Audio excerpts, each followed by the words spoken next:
Dis à ton frère et ta sœur qui est à côté, tu es béni ce matin. Alléluia. Nous allons prendre nos Bibles dans l'évangile de Marc, chapitre 1er.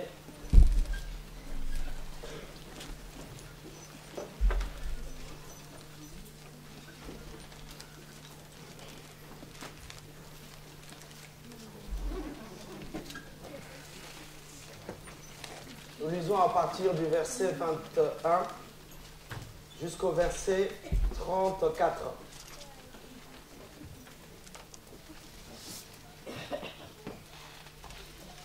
Marc chapitre 1er, verset 21 à 34. Nous lisons la parole du Seigneur. Ils se rendirent à Capernaum. Et les jours du sabbat, Jésus entra d'abord dans la synagogue et il enseigna. Ils étaient frappés par sa doctrine, car il enseignait comme ayant autorité et non pas comme les scribes. Il se trouva dans leur synagogue un homme qui avait un esprit impur et qui s'écriait, « Qu'y a-t-il entre nous et toi, Jésus de Nazareth ? Tu es venu pour nous perdre.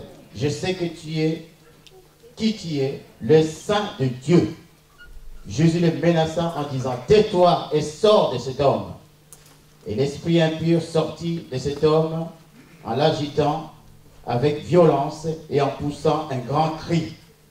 Tous furent saisis de stupéfaction, de sorte qu'ils se demandaient les uns aux autres, « Qu'est-ce que ceci ? Une nouvelle doctrine? Il commande avec autorité même aux esprits impurs et lui obéissent. » Et sa renommée s'est répandue aussitôt dans tous les lieux environnants de la Galilée. En sortant de la synagogue, ils se rendirent avec Jacques et Jean à la maison de Simon et d'André. La belle-mère de Simon était couchée, ayant la fièvre, et aussitôt on parla d'elle à Jésus. S'étant approché, il fit lever en lui prenant la main, et à l'instant la fièvre la quitta. Puis elle se servit. Le soir, après le coucher du soleil, on lui amena tous les malades et les démoniaques, et toute la ville était rassemblée devant sa porte. Il guérit beaucoup de gens qui avaient diverses maladies. Il chassa aussi beaucoup de démons, et il ne permettait pas aux démons de parler parce qu'il les connaissait. Amen. Amen. Prions le Seigneur. Merci Père pour ta parole qui, encore une fois, est la vérité. Seigneur, tu nous donnes ce privilège d'être dans ta présence, de jouir de tous tes hauts faits, de tous tes bienfaits, Seigneur, de toute éternité. Tu as un plan pour nous, pour chacun de nous, Seigneur, un plan de paix, de bonheur et non de malheur. Laisse que ce matin, Seigneur, que nous puissions réaliser combien tu es merveilleux. Père, la Bible nous dit dans Jean 3, 16, que tu as tant aimé le monde. Tu nous as envoyé ton Fils unique, Jésus-Christ, afin que quiconque croit en lui ne périsse point, mais qu'il ait la vie éternelle. Sois béni, Dieu Tout-Puissant. Sois béni, le Créateur du ciel et de la terre. Sois béni, le seul Dieu, le véritable, dans ton Fils Jésus-Christ de Nazareth. Ces moments, Seigneur, nous voulons que tu prennes place. Nous voulons que tu prennes le contrôle, Seigneur. Nous voulons réellement que tu sois Dieu dans nos cœurs. Père, nous nous abandonnons à toi. Nous nous reconnaissons, Seigneur, dans notre petitesse. Nous voulons dire tout simplement que nous avons besoin de toi. Agis dans nos vies, Père. Nous voulons voir ta gloire, ta puissance au milieu de nous. Merci, Emmanuel, Dieu avec nous. Merci pour la présence des Saint-Esprit, Seigneur. Ce n'est pas un homme qui va parler, mais donne des mots, des paroles. Seigneur, qui puisse nous fortifier, réconforter, soulager. Colmater les brèches, Seigneur. Penser les plaies, Seigneur. Oh, sois Dieu tout simplement. Nous emmenons toute pensée captive à l'obéissance de la parole de Christ. Et nous condamnons ce qui n'est pas de toi au nom de Yeshua. À toi revienne toute la gloire, Papa. C'est dans le nom puissant de Jésus que j'ai prié, nous disons Amen. Amen. Les amis, le thème de ce matin, je vais donner un petit enseignement. C'est si le Fils vous affranchit, vous serez réellement libre. C'est dans Jean chapitre 8, verset 36, mais nous ne lisons pas ces versets-là. Bien-aimés, j'aimerais simplement qu'on considère ces textes-là. C'est très important au jour d'aujourd'hui, dans nos églises. Il y a beaucoup d'amalgames en termes de tout ce qui est enseignement, comme délivrance, démons. Alors un coup on croit, un coup on ne croit pas. Alléluia. Un coup, non, il ne faut plus parler de démons.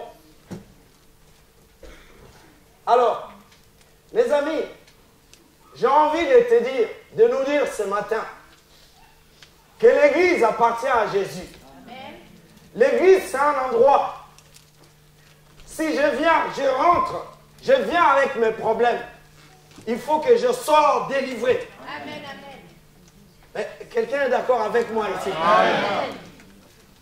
C'est un endroit.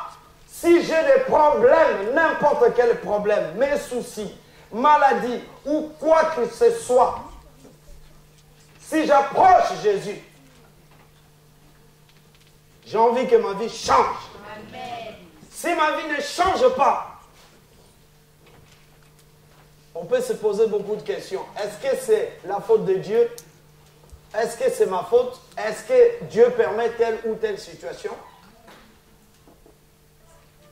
Mais j'ai envie de te dire que la Bible dit que si le Fils vous affranchit, vous allez être réellement libre. Amen. Donc ce matin, je suis en train de te dire que la volonté de Dieu, c'est que tu sois libre. Amen. Dis à ton frère et ta sœur, Dieu veut que je sois libre. Libre de le servir. Libre de la maladie. Libre de tout péché. Libre de tout lien. Libre de tous les démons. Ils n'ont pas le contrôle dans ma vie. Parce que Christ m'a affranchi. Est-ce que quelqu'un comprend quelque chose? Acclame le Seigneur ton Dieu. Alléluia. Gloire à Jésus. Bien aimé, où je crois, où je ne crois pas, ça n'engage que soi-même. Est-ce que vous comprenez? Quelqu'un peut être malade, se plaire aussi dans sa maladie. Hein. Ça n'engage que la personne. Mais quelqu'un d'autre est malade, mais il a envie d'être guéri. Ça change tout. Quelqu'un peut être confronté dans une situation, il a envie de s'en sortir. Mais il y en a d'autres, oui, mais dans notre famille, voilà, on est tous comme ça. Hein. On est tous atteints de telle ou telle maladie. Reste avec ta maladie.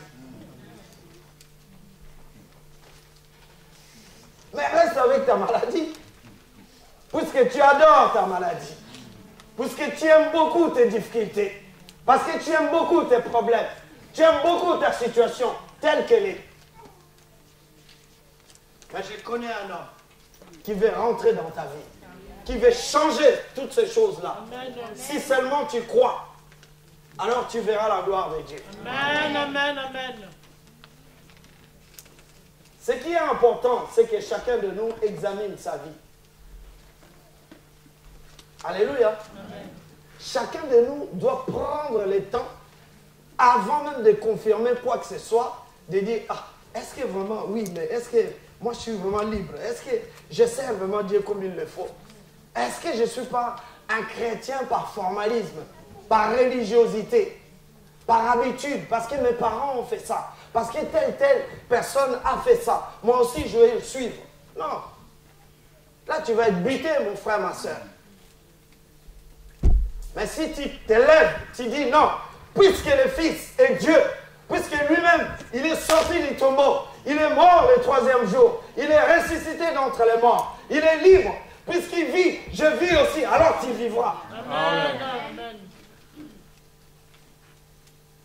Est-ce que vous comprenez? Amen. Notre christianisme est endormi. Alors, il vaut mieux passer plus du temps. Oui, l'œuvre accomplie. Personne n'en disconvient.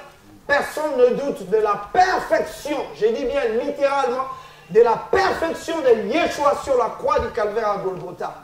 Il n'y a rien à dire. Tout est accompli. C'est ce qu'il a dit. Mais oui, mais seulement dans ma vie. Je ne me pose pas des questions. Quand je m'assois dans un certain nombre de choses qui ne glorifient même pas Dieu, je développe une théologie en me disant, non mais Dieu a tout accompli. Oui, lui il a fait sa part. Oui, Jésus a fait sa part. Mais pourquoi David il disait, ma part, ô Seigneur, c'est de faire ta volonté. David avait, comme l'homme, avait aussi sa volonté, sa part aussi à participer, à permettre à Jésus-Christ d'être puissant, d'être Dieu dans sa vie. Est-ce que nous permettons vraiment à Jésus d'être Dieu dans notre cœur? Mes amis, Jean-Baptiste il disait, il faut qu'il croisse et que moi j'ai diminué. Bien aimés, posons-nous des questions. Mes amis, avant que je rentre dans le cœur de mon message, au verset 21 et 22, la synagogue des Juifs, la Bible nous dit qu'il est question de Jésus. Il s'est rendu à Capernaum. Il était avec ses disciples. Et le jour du Shabbat, la Bible dit que Jésus entra d'abord dans la synagogue et il enseigna. J'aimerais que chacun de nous observe, commence à décortiquer la parole de Dieu. C'est-à-dire, nous sommes dans une synagogue, d'accord? Et Jésus entra. Bien aimé, si Jésus entre dans ton cœur, il va se passer quelque chose. Dis à ton frère et ta sœur, si Jésus rentre dans mon cœur, il va se passer quelque chose. Alléluia.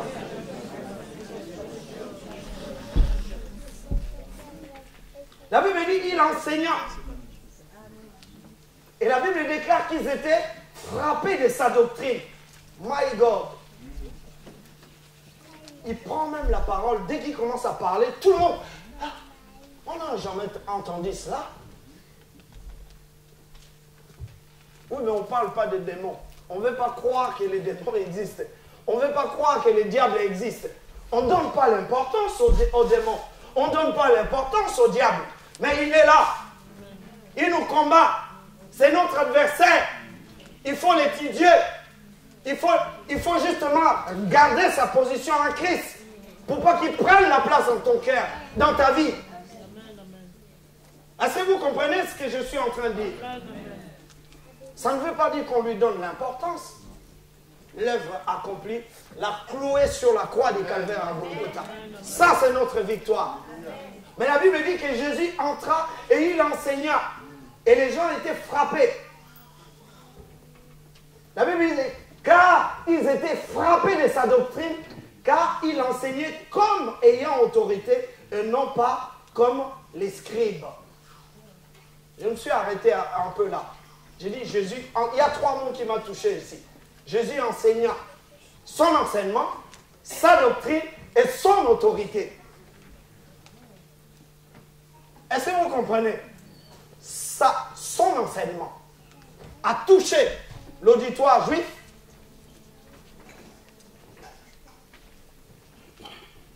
Et sa doctrine a interpellé tout un chacun.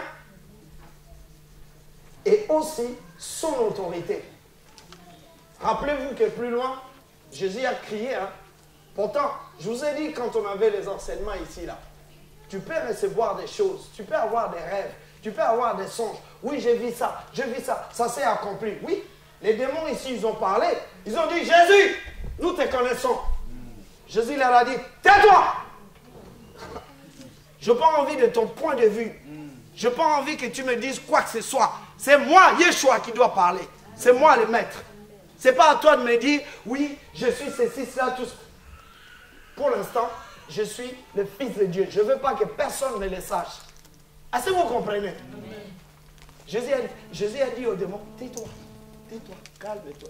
Est-ce que tu as été habilité, on va dire, à prêcher cet évangile? Non. Alors, tais-toi. Ce n'est pas ton boulot. Est-ce que vous comprenez? Quelle autorité? Quelle autorité? Alors que les scribes, les pharisiens, ils enseignaient. Ils parlaient de la doctrine de Dieu. Les gens étaient là, toujours cloués dans leurs problèmes. Il ne se passait rien, mes amis. Les malades étaient toujours là, tout le temps. Les aveugles étaient toujours là. Les démoniaques étaient toujours là. Il ne se passait rien, rien et rien. Bien-aimés, fais attention. Dans nos cultes, dans nos églises. Oui, bien sûr, on peut connaître la lettre. Mais la lettre tue quand il n'y a pas l'Esprit de Dieu. Il ne se passe rien dans nos cultes. On vient par formalisme, par religiosité. Oui, l'épître de Jean nous dit... Amen. Ça s'arrête là, chacun répare avec ses problèmes. Je suis rentré, je suis venu à l'église avec mes problèmes, mes fardeaux. La totale. Pensons que je pouvais recevoir une parole de réconfort. Je pensais que je pouvais être délivré. Je pensais que la Bible disait la vérité. Pourtant, Jésus reste la vérité. Amen. Mais ma vie ne change pas. Toujours les mêmes phrases, les mêmes mots. Ça ne fait rien dans mon cœur, dans mon esprit. Mais est-ce que la parole de Dieu est la vérité? Bien-aimé, si quelqu'un qui est mieux placé aussi, ici, c'est toi et moi. Nous sommes des chrétiens. Les gens du monde nous regardent. Les gens du monde posent des questions. Est-ce que Jésus est vraiment fils de Dieu? Qu'est-ce que tu peux dire à un musulman? Qu'est-ce que tu peux dire à un bouddhiste? Qu'est-ce que tu peux dire à telle ou telle personne qui est rentrée dans tel ou tel mouvement sectaire? Si ta vie à toi-même ne prêche pas Jésus, ton évangile est endormi. Est-ce que vous comprenez? Nous prions à un Dieu vivant. Dis à ton frère et ta sœur, nous prions à un Dieu vivant. Il doit se passer des choses.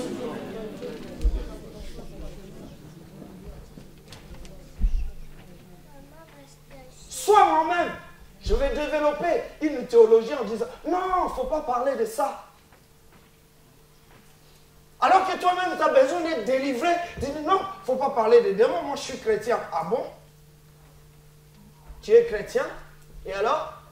Mais si ta vie ne glorifie pas Dieu, si toi-même, tu vois que dans ta vie, il n'y a pas de changement, tu vois que dans ta vie, toujours mou, toujours on te combat dans tes rêves, on va te vaincre dans tes rêves, alors que jamais, toi, tu as pris le dessus. Mais pose-toi des questions. Amen. La Bible nous dit, si le Fils vous a franchi, vous êtes réellement libre. Libre des cigarettes, libre des péchés, n'importe quel péché, libre. Je dis bien libre. Vous savez que quand Jésus, dans Jean chapitre 8, avait dit aux Juifs que si le Fils vous a franchi, vous êtes réellement libre. Les Juifs, ils ont dit, ben, Jésus, arrête. Il dit, mais vous êtes esclaves. Il dit, arrête, on n'est pas esclaves, nous. On est bien, nous. Nous avons notre Père qui est Abraham. Il dit, mais vous ne voyez pas. C'est que vous êtes enchaînés sous la loi. Vous avez, de cette loi, vous en avez fait, vous bloquez la porte du royaume de Dieu à d'autres personnes. Et au moment où Jésus était là, sur terre, au temps des Romains, les Juifs étaient liés par les Romains. Est-ce que vous êtes par l'occupant romain? Est-ce que vous êtes d'accord avec moi? Les Juifs n'ont pas vu ça. Déjà, au point de vue matériel, on va dire physique, ils sont déjà assujettis par Rome. Ils n'ont pas vu ça. et spirituellement la vie du péché. Ils n'ont pas vu ça.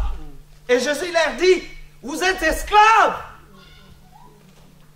Mais oui, mais il parle à qui? À son peuple. Bien aimé, posons-nous les questions. Est-ce que ma vie est vraiment free? Est-ce que je suis vraiment libre de chanter pour Dieu? Est-ce que je suis vraiment libre de célébrer Dieu? Est-ce que je suis libre de venir le lundi? Est-ce que je suis libre tout le temps d'écouter la parole de Dieu, de prier, ainsi de suite? Non, nous sommes endormis, mes amis. Réveille-toi, toi qui dors. Dis à ton frère et ta sœur, réveille-toi. Nous restons que dans le mot. Oui, la Bible nous dit. Oui, d'accord, la Bible nous dit. C'est une information. Mais est-ce que tu vis cette vie-là? Alléluia. Quelqu'un qui vit la vie de Dieu. Ah non, il y a une différence. Amen. Alléluia. Amen. Mais si tu regardes un frère et une sœur, dis, non, tu pries où là? Je prie dans tel... Ah, je t'ai vu, je vis tes souffrances, je vis comment tu as enduré dans telle ou telle maladie ou telle situation. Non, ton Dieu est vraiment Dieu. Amen. Bien aimé, imaginez, je dis bien imaginez Daniel dans la fosse au lion. Lui il parle de son Dieu, les autres ils parlent de leur Dieu, ainsi de suite. Bien aimé, au final, qui va parler plus de Dieu, de son Dieu, avec beaucoup d'amour, de zèle, ainsi de suite? N'est-ce pas Daniel? Dans la fosse au lion, le résultat final a démontré que Daniel, ton Dieu est vraiment Dieu. Amen. Nous vivons comment cet évangile? Dès qu'on parle de ça, non, il ne faut pas parler de ça. Mais le premier adversaire de l'homme, c'est qui? C'est le diable lui-même, non? Mais c'est démontré dans la Bible. La Bible dit dans Apocalypse chapitre 12, la Bible dit quoi? My God. La Bible dit malheur à la terre. Parce que le diable est descendu vers vous, animé d'une grande colère. Il est colère contre toi, l'adversaire. Le mot diable en anglais, en grec, ça donne diabolos. Est-ce que vous comprenez? C'est ton adversaire. Je ne suis pas ton adversaire.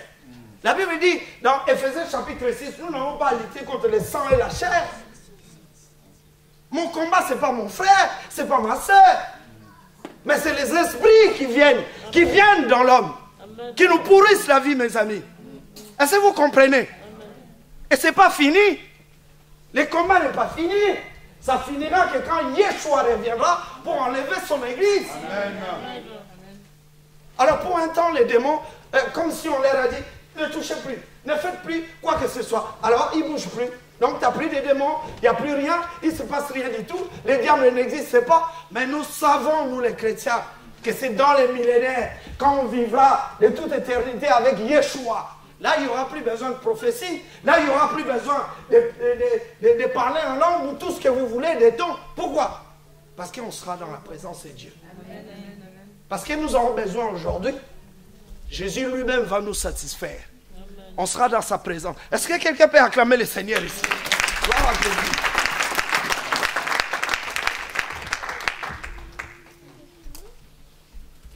Bien aimé. Les chrétiens doivent se réjouir, je dis bien, dans un culte ou dans une réunion, de racheter ce qui me plaît, ce qui me touche. Parce que dans nos réunions, quand il y a la présence du Saint-Esprit, écoutez bien ce que je suis en train de dire.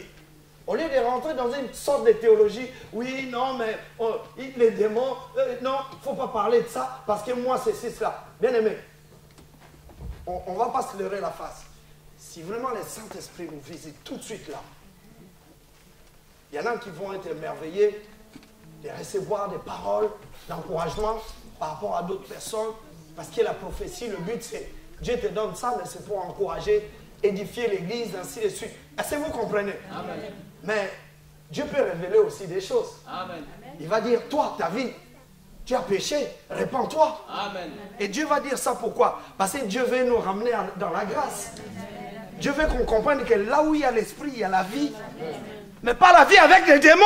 Amen. Pas la vie avec les diables. Mais la vie de Dieu. Parce que Dieu nous visite. Et quand Dieu visite son peuple va se repentir.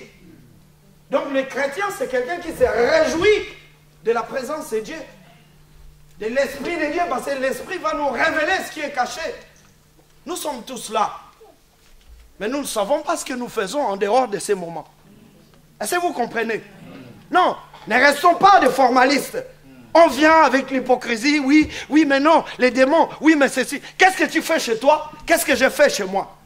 Mais quand on rentre dans la présence de Dieu, mes amis, Dieu est capable de dire, ôte tes souliers, ôte tes sandales. Parce que le Dieu où tu te trouves est saint.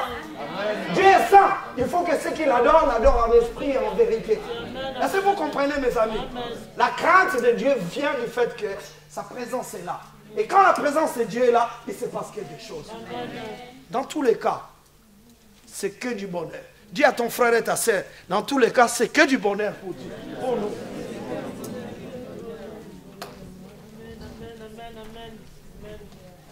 Si aujourd'hui, le Saint-Esprit me visite tout de suite, le Seigneur me dit, Roger, répands-toi, parce qu'il y a telle ou telle chose que j'aime pas.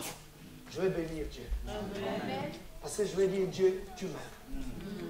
Qu'est-ce que David dit dans le psaume 139? Alléluia. Où irai-je loin de ta face? Parce que l'Esprit de Dieu est là. Il dit, Seigneur, même si sous l'eau, tu me vois. Où irai-je? Où je peux te fuir, toi, Dieu?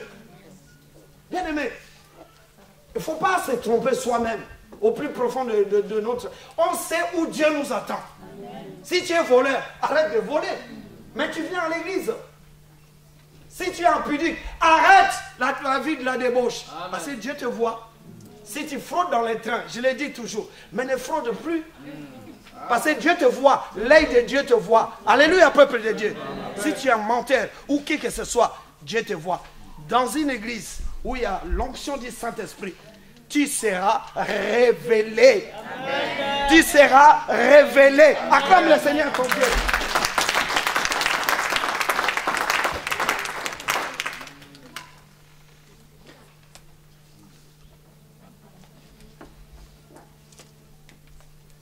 La seule personne qui avait vu que il y avait une personne qui était là qui avait des démons, c'était Yeshua lui-même. Dans la synagogue des Juifs. Les démons commencent à s'agiter. Oui, oui, oui, c'est bien, c'est bien, c'est bien. Et Jésus dit, tais-toi. Parce qu'il y a et les gens, ils étaient étonnés. Vous savez, quand on n'a pas l'habitude de voir la puissance du Saint-Esprit, quand le Saint-Esprit vient, on est étonné. Pourquoi il se passe ça? Mais oui, mais tu avais pris une mauvaise habitude de te dire qu'il ne se passe rien. Est-ce que vous comprenez? Mais quelqu'un qui a l'habitude aussi de voir l'onction de Dieu, la puissance de Dieu, quand il prie pour un malade ou pour quelqu'un qui a des difficultés, quand il voit qu'il ne se passe rien, il se pose aussi des questions. Il dit, mais Seigneur, pourquoi cette personne, tu n'as pas donné la guérison? Oh my God! Il cherche la face de Dieu. Mais quelqu'un qui est dans l'ignorance, il ne cherche pas. Pour lui, c'est normal. C'est normal qu'on vienne comme ça à l'église. Non, ce n'est pas normal. Mais selon la Bible, j'ai envie, si je suis malade, que Dieu me guérisse. Amen. Après, Dieu est capable de me dire, non, j'étais éprouvé, j'ai permis cette maladie pour ceci, cela. Ça engage Dieu. Amen. Mais si tu viens toi-même, tu es malade, tu as un tel ou tel problème, mais cherche la face de Dieu. Pourquoi accepter cette situation? Alléluia, peuple de Dieu. La Bible dit, celui qui ne veut pas manger, celui qui ne veut pas travailler, qui ne mange pas. Un frère ou une sœur, un papa Guy André, un frère ou une sœur, qui sait qu'il faut qu'il travaille, parce que ça rentre dans la volonté de Dieu. Mais il peut beau prier, s'il ne veut pas travailler, est-ce que Dieu va les cautionner pour dire, reste comme ça, parce que je vais t'amener un plat, tout fait, tout et tout. Vous voyez? Et en Afrique, souvent, c'est comme ça. Les gens, ils restent dans leur case. Oui, Seigneur, tu as dit, oui, ceci, cela, tu vas faire des miracles. Oui, Dieu va faire les miracles. Mais Dieu ne nous a pas fait aussi des fainéants. Alléluia. Levez-vous, cherchez du travail. Et Dieu va faire prospérer votre entreprise. Acclame le Seigneur, votre Dieu.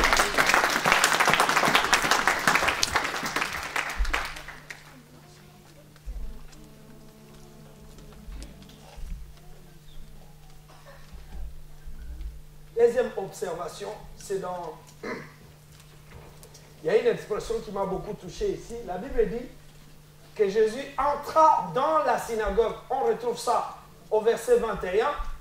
Et nous trouvons un autre verset au verset 23, où je vous lis rapidement. La Bible dit, il s'est rendu à Capernaum, et le jour de Shabbat, Jésus entra dans la synagogue. Alléluia. Amen. Mais il nous est dit au verset 23, il se trouva dans la synagogue un homme qui avait un esprit impur qui s'écria. Alors moi, ça m'a posé des questions. Je me suis dit, mais au départ, écoutez ce que je suis en train de dire. Jésus rentre dans une synagogue. Mais pourquoi plus loin, la Bible nous dit, dans leur synagogue. Donc ça veut dire, on exclut d'abord Jésus. Cette synagogue-là, appartient par exemple à Papa Sorget ou au frère Jean-Jacques, ainsi de suite. Est-ce que vous comprenez mon langage? Amen. Alors j'ai médité, le Saint-Esprit me dit, mais oui, Dieu a fait de nous le temple du Saint-Esprit. Vous êtes d'accord avec moi?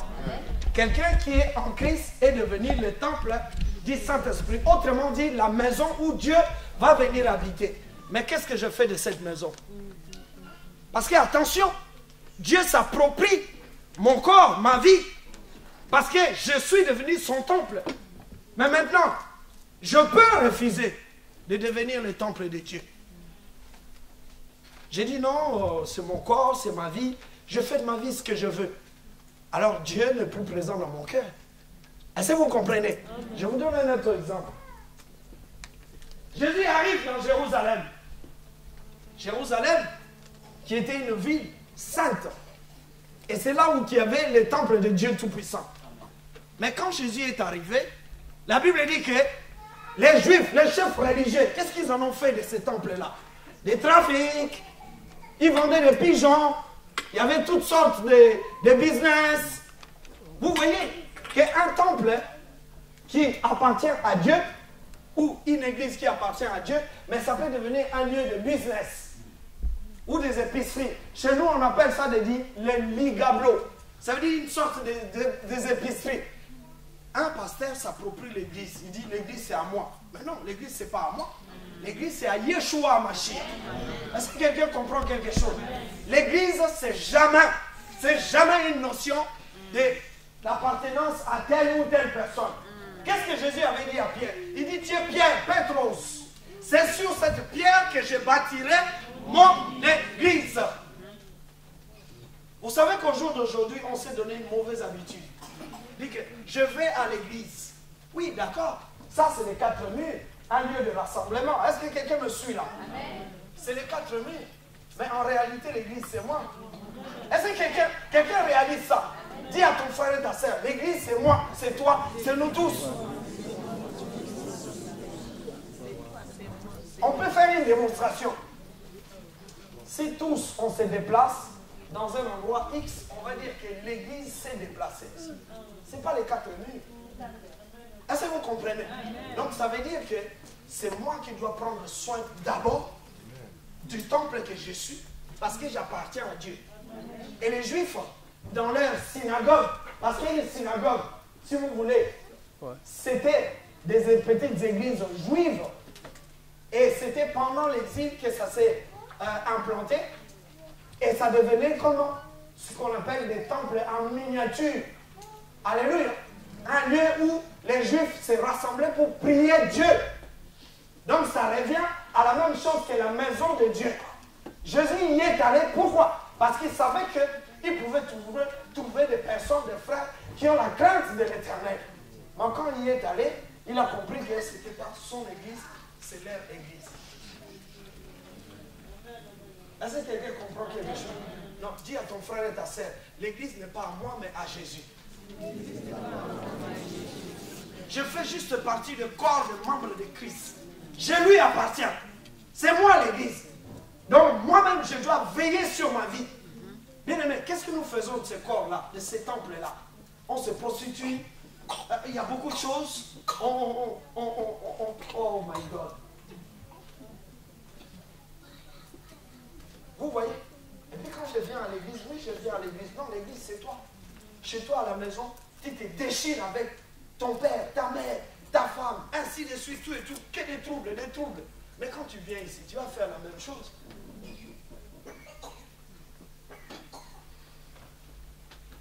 La vraie religion, c'est d'abord avoir une relation verticale, c'est-à-dire régler le problème avec Dieu de haut en bas. Est-ce que vous comprenez? Si Dieu a conquis mon cœur, après je pourrais avoir une relation horizontale. Horizontale, ça parle de mon prochain, de ma relation dans l'église. Aimez-vous les uns les autres. Premièrement, avant d'abord, il faut que j'aime Dieu. Tu aimeras ton Dieu de tout ton cœur, de toutes tes forces, de toutes tes pensées et ton prochain comme toi-même. Vertical d'abord, avec Dieu. C'est pour ça que nous voyons qu'il y a beaucoup de frères et sœurs qui ont des problèmes déjà pour servir Dieu. Être assidu à l'église, c'est soumettre à la volonté de l'église, faire la volonté de Dieu au niveau de l'église. Pourquoi? Parce qu'ils n'ont pas d'abord réglé leurs problèmes avec Dieu. Dis à ton frère et ta sœur, règle ton problème d'abord avec Dieu. Parce que tu es l'église. C'est pas normal que tu papillonnes. Les mots papillonner veut dire tu voles là, tu voles là, tu voles là, tu voles là. Jusqu'où là? Ça veut dire que toi tu fais ce que tu veux. Maintenant, quand on est dans la main de Dieu, on ne fait plus ce qu'on veut. Est-ce que, oh my God, est-ce que quelqu'un me suit ici? Est-ce que vous comprenez?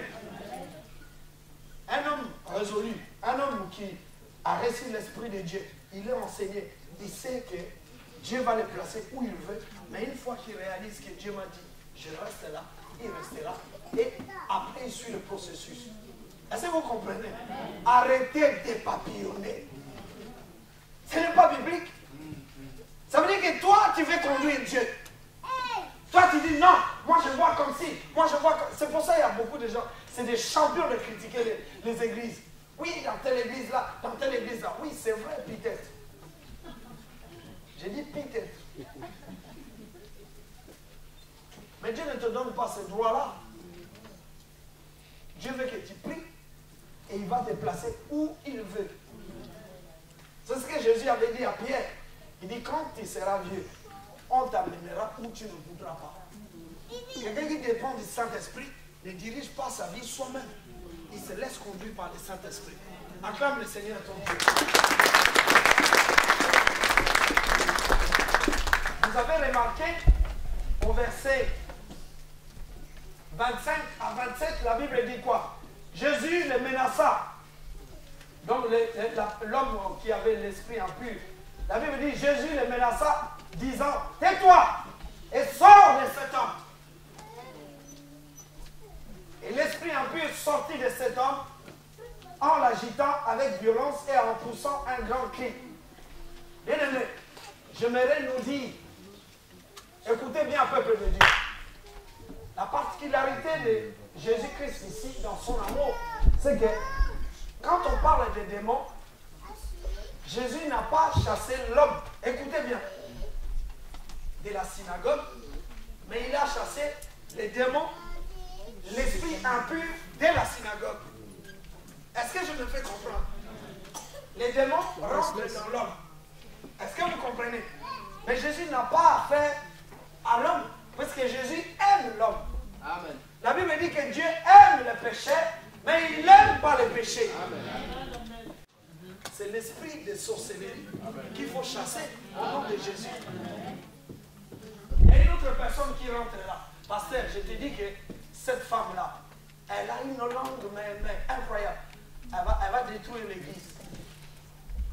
Elle peut détruire l'église si c'est une église des scribes et des pharisiens où il n'y a pas l'onction du Saint-Esprit. Mais s'il y a l'onction du Saint-Esprit, c'est elle qui va abandonner l'esprit des critiques. Vous voyez maintenant la différence. Donc il faut aimer que dans une église où tu vas, qui se passe, qui est l'onction. S'il n'y a pas l'onction, vous êtes dans le flou. On va vous bercer, oui, la parole de Dieu, oui, d'accord. Mais il ne se passe rien. La Bible dit, là où il y a la vie, là où il y a l'esprit de Dieu, il y a la vie de Dieu. Là où il y a la vie de Dieu, il doit se passer des choses. Ta vie doit changer. Si quelqu'un qui pratique la prostitution a envie d'abandonner, comme au cours m'est arrivé, une femme qui prend conscience que Jésus existe. J'ai vendu mon corps. Il y en a marre. Ça trouble mon esprit. Mais j'ai besoin de la paix. Elle va venir à l'église. Mais nous, on ne va pas la mettre dehors. Mais quand elle va entendre la parole en sortant, elle va abandonner la prostitution. Alléluia. Ça, c'est le rôle de l'église. Mais dans nos églises, il ne se passe rien. Parce qu'on ne veut pas accepter qu'il faut abandonner telle ou telle chose. On nous dit toujours que l'œuvre accomplie a déjà tout fait. Dis à ton frère et ta soeur, j'ai ma part aussi.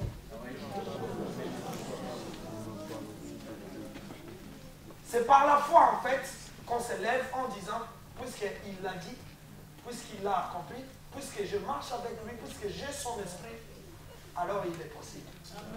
Est-ce que vous comprenez? Mais il y a beaucoup de gens qui ne marchent pas par la foi. Il ne faut pas vous leurrer la face. Vous savez que pour devenir ce que Dieu a dit, c'est toujours par la foi. La Bible dit Abraham, quand Dieu l'a appelé, il est parti dans un pays où il ne connaissait même pas. Mais c'est par la foi qu'il y est allé. Donc la foi nous permet de rentrer dans le plan de Dieu sans avoir vu quoi que ce soit.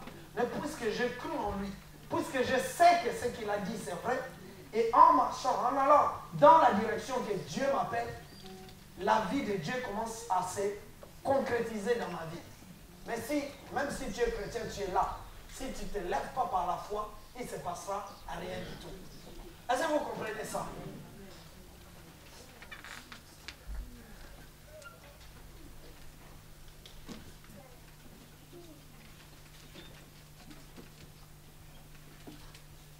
Bien-aimé, j'ai envie que si nous rentrons ici avec un esprit de critique, en sortant, que le Saint-Esprit me convainc que critiquer, ce n'est pas bien. Ce n'est pas bien.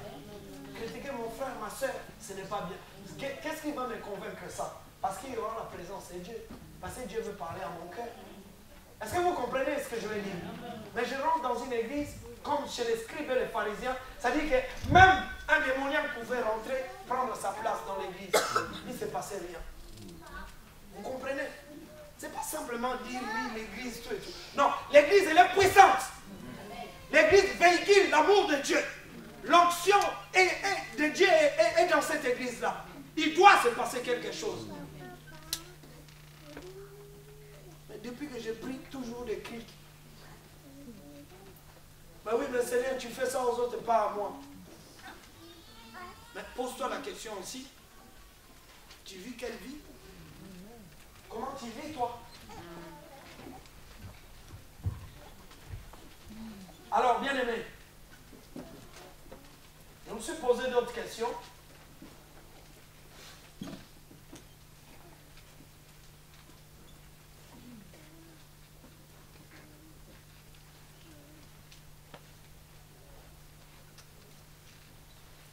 Nous allons étudier rapidement la parole de Dieu pour voir est-ce qu'au jour d'aujourd'hui, il ne faut plus parler des démons, il ne faut plus parler de guérison, maladie, parce qu'il y a beaucoup de... Bon, c'est vrai, moi je suis sincère avec vous, il y a beaucoup des églises, on va dire, à caractère africain, tout ça, qui extrapolent un peu dans le domaine de tout ce qui est démon, ou alors il y a des abus, mais pas que chez les Africains, chez les Blancs aussi, partout. De toute façon, partout il y a des églises où on enferme les gens dans une doctrine, non, il n'y a plus les prophéties, il n'y a plus ceci, cela. Mais la Bible dit Dieu est le même hier, aujourd'hui, éternellement. Amen. Si Jésus n'agit plus aujourd'hui, c'est fini. Moi, je ne peux plus. Je n'ai plus besoin, parce que je suis malade, de réclamer la guérison. Je ne dois plus le faire. Mais c'est grave, ça. Est-ce que vous comprenez ce que je suis en train de dire? Mais en même temps, on ne va pas rentrer dans l'extrême. Tout n'est pas démon. Il y a aussi ta part. L'obéissance, ainsi de suite. Alors, on va étudier quelques points Luc chapitre 13, verset 32. On va voir la réponse de Jésus.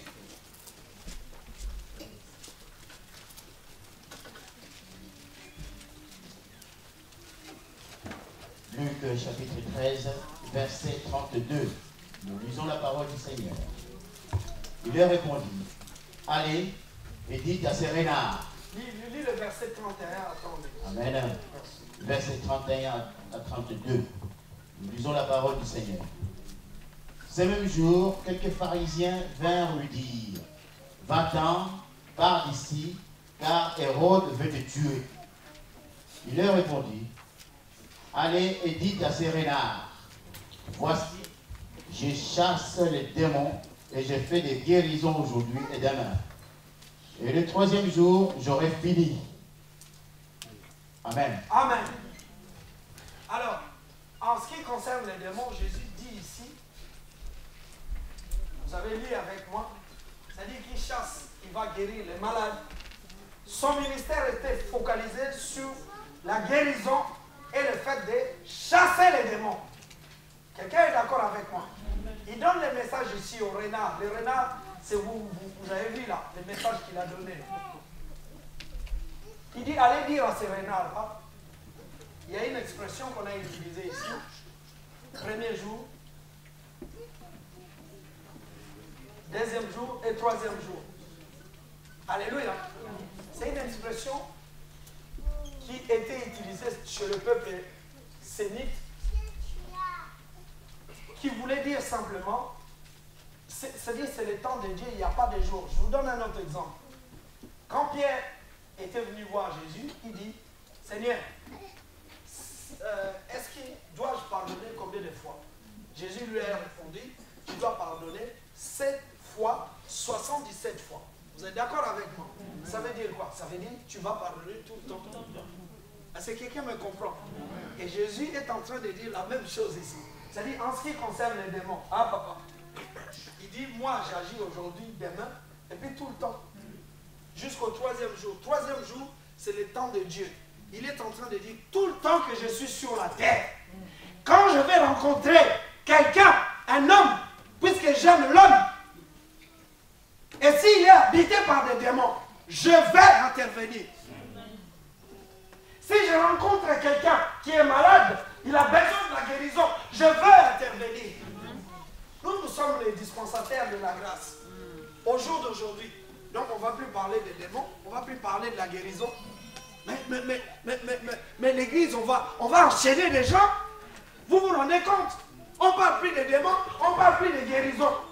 Mais Jésus dit, j'agis aujourd'hui, j'agis demain aussi le troisième jour. Est-ce que vous comprenez? Ça veut dire que tout le temps, qu'il y aura des problèmes. Bien aimé, c'est pour ça que je vous dis qu'il faut discerner les problèmes. Nous ne sommes pas là pour dire, toi tu as un démon, lui tu as un démon, lui. Non, c'est pas ça. Mais si ta vie, quelque part, tu es lié par quelque chose, ça peut être l'impudicité. Moi j'ai vu des frères, des pasteurs, des sœurs, qui sont enchaînés. Un pasteur, surtout en Afrique, il va engrosser. Mais il a bien commencé. Il va engrosser, admettons, 5 femmes dans une église, 5 sœurs dans une église. Alors, dites-moi, vous qui êtes intelligents, est-ce qu'il est conduit par Dieu ou par Dieu, par quelqu'un d'autre?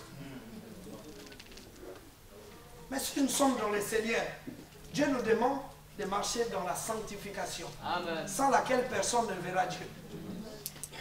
Est-ce que vous comprenez? Alors on va dire, marche dans l'impudicité.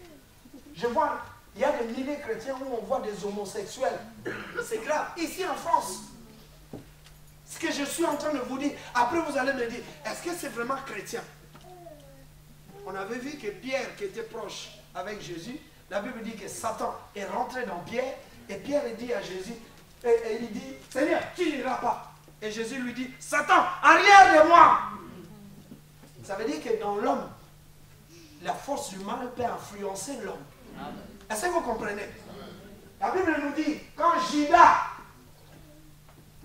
a voulu trahir Jésus, à un moment donné, la Bible dit, Satan entra dans Judas. Et Judas cherchait à trahir le maître. Mais c'est des gens qui étaient proches de Jésus. Mais est-ce que toi, tu es mieux que ces gens-là? Dis à ton frère et ta sœur, est-ce que toi, tu es mieux que ces gens-là? Non, nous sommes tous, nous pouvons être à un moment donné. Bien-aimé, je nous pose une autre question. David, le roi David, le roi de l'Éternel. Un jour, il observe du haut de sa maison, il s'ennuyait, il observe, il voit Bathsheba. La beauté, tout et tout, il a convoité. C'est ce que la narration, hein, c'est ce que la Bible nous dit.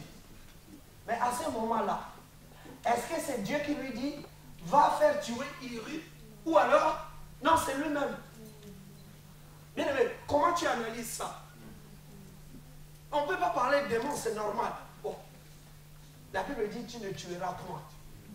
Il convoite une femme, mais dans son cœur, il appelle ses lieutenants, il dit, de qui est cette femme-là? Non, c'est Uri, tout et tout. Comment on va faire? Il faut éliminer cet homme-là. Mais c'est machiavélique. C'est démoniaque, mes amis. Parce qu'on est dans l'Ancien Testament, on ne met pas l'emphase sur les démons, machin, tout et tout, tout ça. Mais si un chrétien peut tuer, tu auras affaire à Dieu. Mais quand tu tues comme ça, tu es conduit par quel esprit? Dis-moi. Tu n'as pas besoin d'être délivré? Non. Tu n'as pas besoin d'être suivi? Non. Non, on ne parle pas des démons. Ok.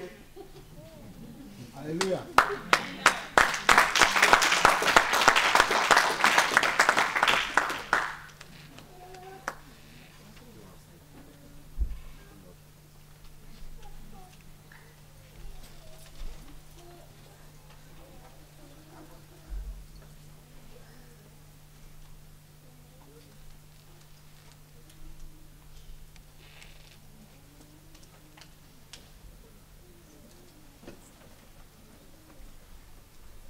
Matthieu chapitre 10, verset 7 à 8.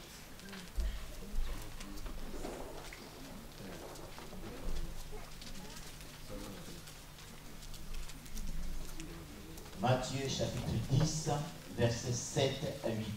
Nous lisons la parole du Seigneur. Allez, prêchez et dites, le royaume des cieux est proche. Guérissez les malades, ressuscitez les morts, purifiez les lépreux, chassez les démons. Vous avez reçu gratuitement, donné gratuitement. Amen. Reste là, papa. Là, Jésus parle à ses disciples. Il leur dit, allez partout dans le monde. Prêchez la parole. Qu'est-ce que Jésus a mis en face? Qu'il y ait des guérisons, il faut chasser aussi les... Il dit ça à qui? C'est pas lui, hein, mais il dit ça aux autres. Ça veut dire que les gens dans nos vies, alléluia, peuple de Dieu, je peux être confronté à tel ou tel type de démon. S'il n'y a pas de démon, on ne parle pas de démon. Et à ce moment-là, ma vie, il faut que ce soit une vie fructueuse, où on voit le fruit de l'œuvre accomplie. Mais tu es tout le temps enchaîné, tout le temps en train de critiquer les autres, tout le temps en train de voler, tout le temps en train de prendre les femmes des autres. Pose-toi la question, si tu es vraiment en Christ, ou tu es un frère en crise, ou une sœur en crise.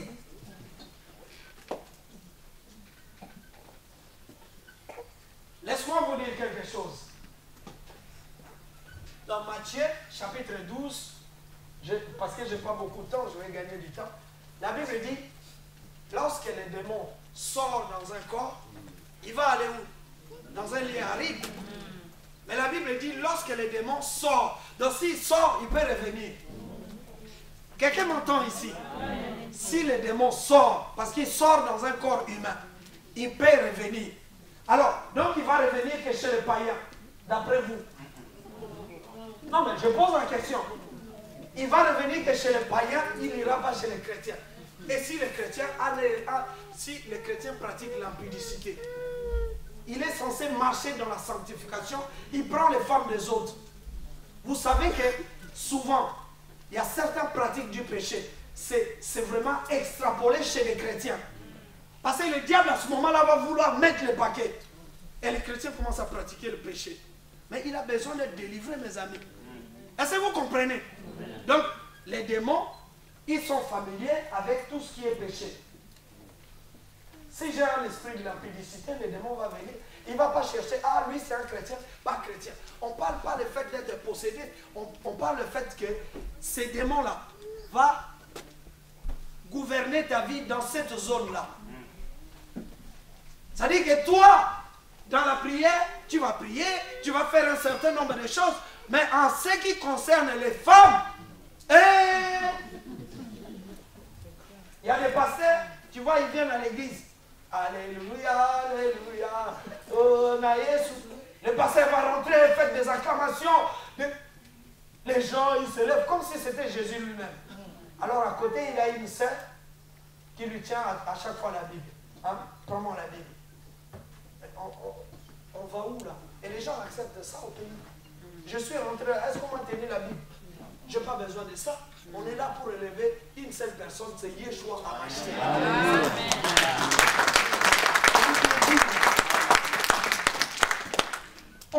On met même des draps, on essuie les chaussures, tout ça. Vous savez, on a fait ça quand Jésus, quand il est rentré dans Jérusalem. Hosanna, les fils de Dieu très haut, ainsi de suite. Et je vous avais dit, même là où Jésus était monté, c'est un anon. Donc il était vraiment... Je vous ai dit que cet anon croyait que la gloire là, c'était pour lui. Il s'est dit, hey, aujourd'hui il y a beaucoup de monde. Hey, moi aussi. Parce que c'est un cheval, il est fier. Hein? Les gens qui ont joué au tiercé là, tout et tout. Il y avait un cheval qu'on appelle Ourasi. Quand il remportait des victoires, il savait qu'il avait remporté. Hein. Si on vient le toucher, laisse tomber. Donc il veut prendre le plaisir, prendre le plaisir. Ça parle de quoi? Ça parle du fait que Jésus était monté sur l'ânon. L'ânon, c'est toi et moi. Et Jésus donne la valeur à l'ânon parce qu'il rentre dans Jérusalem et que Jérusalem, en voyant Jésus, dit, ah, notre maître. Mais nous oublions que c'est nous qui sommes en Christ et pas l'inverse, que toute la gloire va revenir à Jésus. Mais nous voulons piquer la gloire à Jésus. Hein? C'est ça. Dis à ton frère et ta soeur, tu veux piquer la gloire à Dieu. Hein?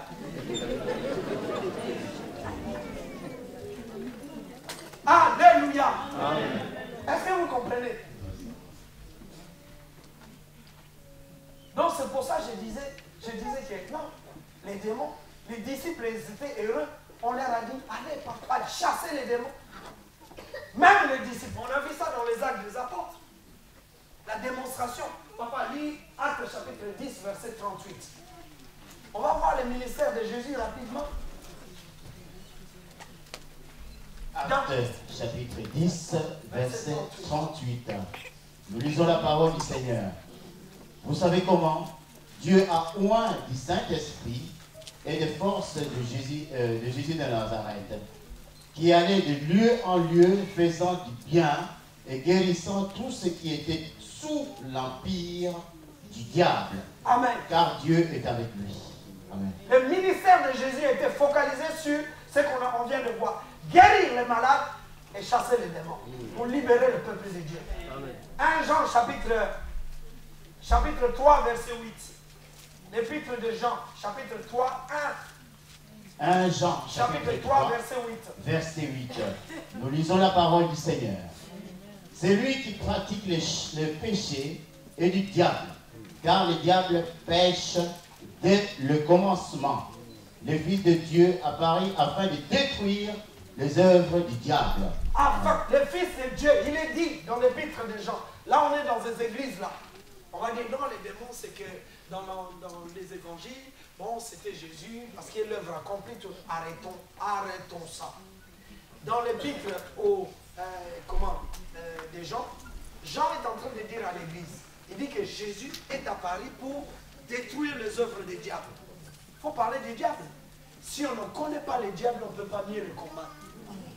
Les seuls livres qui révèlent les exactions, les désagréments du diable, les péchés du diable, c'est la Bible. C'est pour ça que les diables n'aiment pas la Bible. La Bible dit, les ciels et la terre passeront, mais ma parole elle ne passera pas. Le diable combat la parole de Dieu. Dès Genèse, il a combattu la parole de Dieu. Il a dit à Adam et Ève, est-ce que Dieu a réellement dit? Parce qu'il n'aime pas la parole. La parole dévoile les œuvres du diable. Voilà pourquoi que quand on parle des œuvres du diable, ça dérange. Ça dérange pourquoi? Parce que les démons n'aiment pas ça. La seule différence entre nous et les démons, c'est que les démons, n'ont plus la grâce de se repentir. Dieu leur a dit, puisque vous avez suivi votre chef, le diable, vous êtes condamnés, vous êtes exclus du royaume de Dieu. Est-ce que vous comprenez? Mais Dieu a aimé l'homme. Malgré sa désobéissance, Dieu donne à l'homme la possibilité de se repentir. Alors que sur une base en termes de création, nous sommes une créature, le diable aussi l'est, puisqu'il a été créé par Dieu. Est-ce que Dieu est injuste? Non. Simplement, la Bible dit que le mal s'est trouvé dans les diables. Et c'est le diable qui a tenté l'homme. Et Dieu a équilibré les choses. Il dit, c'est toi qui as commencé. Alléluia, peuple de Dieu. Mais il nous pourrit la vie. Les démons nous pourrissent la vie. Éphésiens dit, nous n'avons pas à lutter contre le sang et la chair. Éphésiens chapitre 6. Lisez vos Bibles. Mais contre les dominations, les esprits même méchants dans les airs. Dis à ton frère et ta sœur, fais attention parce qu'il y a des esprits méchants dans les airs. Des esprits méchants. C'est écrit dans la Bible. Alors on ne doit pas en parler. La seule chose, papa, lis 1 Jean chapitre 5, verset 18. La seule chose qui nous permet de nous maintenir dans la grâce sans que les démons même nous touchent, et vous allez le voir, c'est obéir à la parole de Dieu. 1 Jean chapitre 5, verset 18. Nous lisons la parole du Seigneur. Nous savons que quiconque est né de Dieu ne pratique pas le péché. Mais celui qui est né de Dieu se garde lui-même et le malin ne le touche pas. Et le malin ne le touche pas. Alors bien aimé, est-ce que tu marches vraiment dans la sanctification? Le seul secret qui empêche le diable ou les démons de rentrer dans ta vie, c'est quand tu ne pratiques pas le péché. Et quand tu te gardes de toi-même, quand tu marches dans l'obéissance. Or, il se trouve que les chrétiens, malheureusement, peuvent tomber aussi, peuvent rester longtemps dans une vie de péché. Alléluia. Les chrétiens d'aujourd'hui peuvent se retrouver avec 4 femmes, avec 5 femmes. C'est vrai ou ce n'est pas vrai?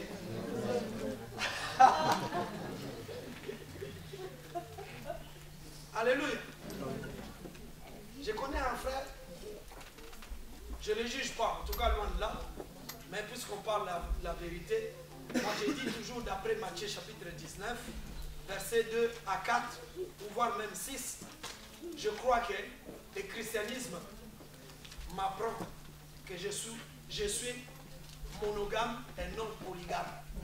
La Bible dit littéralement dans Matthieu chapitre 19, l'homme quittera son père, s'attachera avec sa femme, les deux deviendront une seule chair. Est-ce que quelqu'un peut acclamer le Seigneur? C'est Dieu qui dit. Alors, est-ce que vous trouvez normal, étant dans le Seigneur, d'avoir 4 femmes? Voilà. Alors, les frères ils disaient oui, mais Abraham quand même. Il y a des champions, il y a des gens qui ne veulent pas faire la volonté de Dieu. Mais ils cherchent, oui, mais quand même, tout ça. Salomon, tata. Mais Jésus a été clair. Si vous lisez Matthieu chapitre 19, il dit au commencement, il n'en était pas ainsi. Et ce qui nous intéresse, c'est au commencement. Jésus ramène les Juifs en l'air disant au commencement, Dieu, qu'est-ce qu'il a fait? Il créa d'abord l'homme et de sa côte, il créa la femme. Dieu les unit et ils sont devenus une seule chair. Ça, c'est ce qu'on appelle les mariages monogamie. Point barre. Les restes. Oui, mais pourquoi Moïse? Oui, Moïse vous a prescrit cela à cause de la dureté de votre cœur. Si ton cœur est endurci, Dieu va permettre un certain nombre de choses. Est-ce que vous comprenez? Mais ça ne veut pas dire que c'est la volonté parfaite de Dieu. Parce que ton cœur est endurci. Dieu les a mis dans un processus pour que petit à petit, qu'ils comprennent, ah, c'est comme ça, c'est comme ça, c'est comme ça. Voilà. Il y a des choses que Dieu avait permis dans l'Ancien Testament, mais c'était l'ombre des choses à venir. Dieu nous préparait. Bien aimé, nous sommes parvenus à la grâce. Attention, la grâce juge doublement. Rappelez-vous qu'en termes d'alliance, la Bible dit que Moïse est venu avec la loi. Mais Yeshua est venu avec la grâce. Mais attention, l'Épître aux Hébreux dit que Jésus a obtenu une alliance d'autant plus supérieure que celle de Moïse. Autrement, doublement. Ça veut dire que si tu pêches volontairement, la Bible dit dans Hébreu, mais qu'est-ce qui te reste encore? Ça veut dire que on est dans les épîtres aux Hébreux. Ça veut dire que ce sont des Juifs, pour vous expliquer, qui ont accepté le christianisme. Un Juif qui accepte Jésus est exclu de la synagogue. Mais là, il parvient à la grâce. Là, il comprend qu'il est avec les maîtres. Certains Juifs l'ont repoussé. Mais eux là, ils ne voient pas la gloire de Dieu.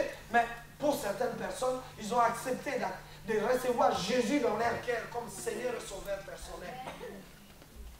Mais à cause des persécutions, des déceptions, ainsi de suite, il y a un certain nombre de Juifs. Là, je parle des livres aux Hébreux, l'épître aux Hébreux. On ne connaît pas l'auteur, il y en a qui attribuent ça à Paul, bon, on ne va pas polémiquer. Alors, l'auteur donne des avertissements. Il dit, hey, vous avez déjà goûté à la grâce, il n'y a pas plus supérieur. Parce que le sacerdoce d'Aaron est renouvelable, pas de Yeshua. Il est allé une fois dans la présence de Dieu, c'est pour toute l'éternité. Est-ce que vous comprenez? C'est grave de quitter maintenant l'œuvre accomplie de Yeshua et de retourner encore dans les sacrifices.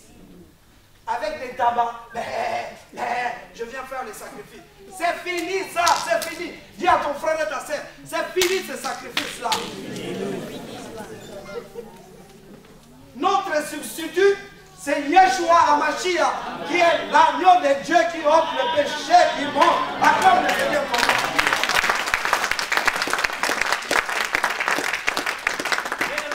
Je n'ai pas fini mon message, mais j'ai envie de te dire. Dans vos églises actuellement, il ne se passe rien parce que l'enseignement, la doctrine, l'autorité, il n'y en a pas. On baisse les gens avec des paroles doucereuses. Oui, Dieu va faire. Je ne sais pas. Nous tous, nous venons quelque part un peu chez les cathos. Amen.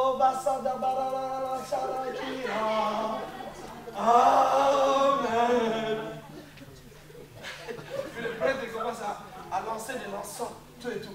Et là, vous allez voir des grands chrétiens. Oh, Seigneur.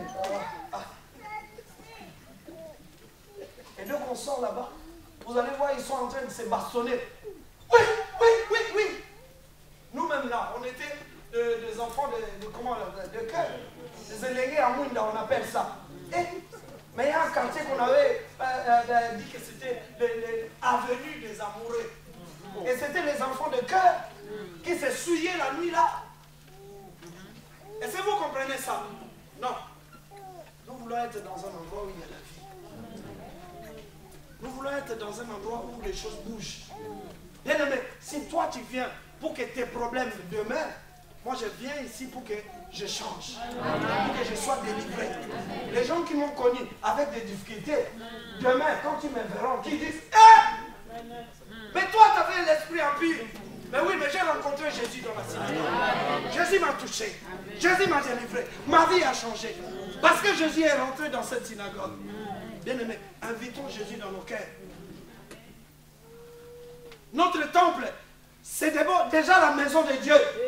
Si Dieu rentre, il va se passer quelque chose. Que Dieu vous bénisse.